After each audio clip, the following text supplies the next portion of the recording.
Assalamualaikum warahmatullahi wabarakatuh. Hamdan wa syukran lillah, amma ba'du. Ikhwani fillah yang dirahmati Allah subhanahu wa ta'ala, dimanapun kalian berada, semoga Allah subhanahu wa ta'ala senantiasa memberikan kepada kita kesehatan dan memberikan rezeki yang berlimpah ruah. Ikhwani fillah, na'udzubillah, inilah 4 golongan manusia yang paling dibenci di hari kiamat. Ada 4 golongan manusia yang paling dibenci oleh Allah subhanahu wa ta'ala di hari kiamat. Hal ini disampaikan Rasulullah sallallahu alaihi wasallam melalui hadisnya. Salah satunya adalah pemimpin yang zalim. Berdasarkan riwayat Abu Hurairah, Rasulullah sallallahu alaihi wasallam pernah bersabda, 4 orang yang dibenci oleh Allah subhanahu wa ta'ala: para pedagang yang bersumpah, orang miskin yang sombong, orang tua yang berzina, dan pemimpin yang zalim. Hadis riwayat Nasa'i dari Abu Hurairah.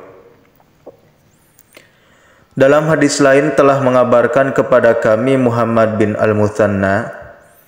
Dia berkata telah menceritakan kepada kami Yahya dari Ibnu Ajlan. Dia berkata, aku mendengar bapakku bercerita dari Abu Hurairah. Ia berkata, Rasulullah sallallahu alaihi wasallam bersabda, 3 golongan yang tidak akan diajak bicara oleh Allah pada hari kiamat: seorang yang sudah tua berzina, orang miskin namun sombong, dan pemimpin yang pendusta. Hadis riwayat Nasa'i. Dari hadis di atas maka dapat kita simpulkan, dapat kita sebutkan bahwa 4 golongan manusia yang dibenci Allah subhanahu wa ta'ala di hari kiamat: para pedagang yang bersumpah, orang miskin yang sombong, orang tua yang berzina, pemimpin yang zalim. Berikut ini penjelasan dari masing-masing golongan manusia yang dibenci di hari kiamat. Yang pertama, pedagang yang bersumpah. Allah membenci pedagang yang bersumpah saat berdagang. Mereka bersumpah menggunakan nama Allah sebagai trik untuk mendapatkan pembeli di pasar. Hal ini dianggap merendahkan kebesaran nama Allah hanya untuk kepentingan duniawi. Ini tetap berlaku pada sumpah benar adanya, terlebih jika itu sumpah palsu. Yang kedua, orang miskin sombong. Kesombongan adalah sifat yang tidak boleh dimiliki manusia. Hanya Allah yang berhak sombong, karena seluruhnya adalah kepunyaan Allah. Iblis pun diusir dari surga karena kesombongannya.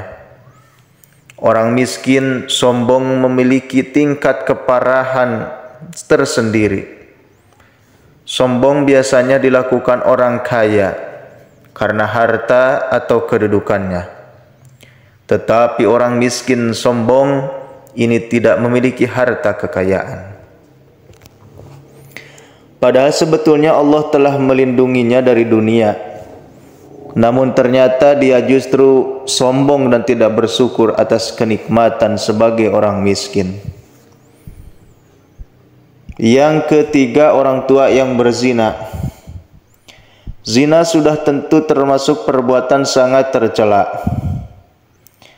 Namun yang paling dibenci Allah adalah zina yang dilakukan oleh orang tua. Sebagai orang tua, seharusnya akalnya telah sempurna dan motif seksualnya semakin menurun.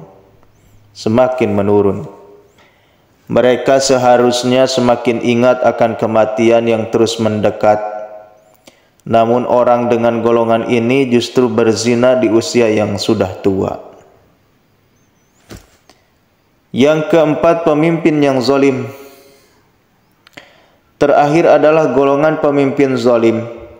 Ini tentu sudah sering kita dengar, Mereka adalah orang yang diberi kepemimpinan, jabatan, tanggung jawab, tetapi justru berbuat zalim adalah kufur terhadap nikmat. Pemimpin seharusnya menjaga amanah dan berusaha melakukan perbaikan. Dia juga harus adil kepada rakyatnya. Rasulullah SAW bersabda, tidak ada seorang hamba yang diberikan oleh Allah kepemimpinan kemudian mati. Pada hari kematian dia menipu kepada rakyatnya, Allah mengharamkan surga untuknya. Hadis riwayat Muslim.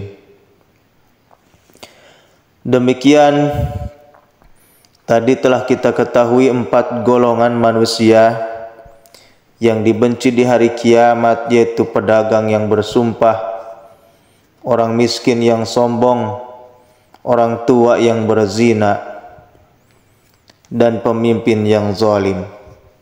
Semoga kita tidak termasuk ke dalam golongan tersebut.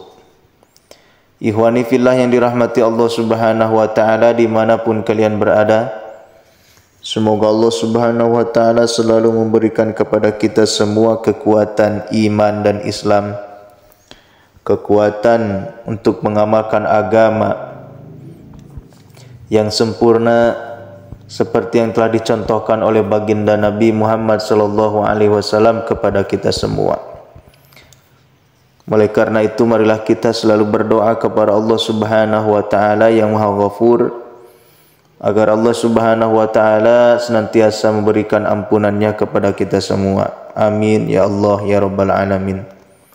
Mungkin itu saja yang bisa saya sampaikan. Billahi taufiq wal hidayah. Wassalamualaikum warahmatullahi wabarakatuh.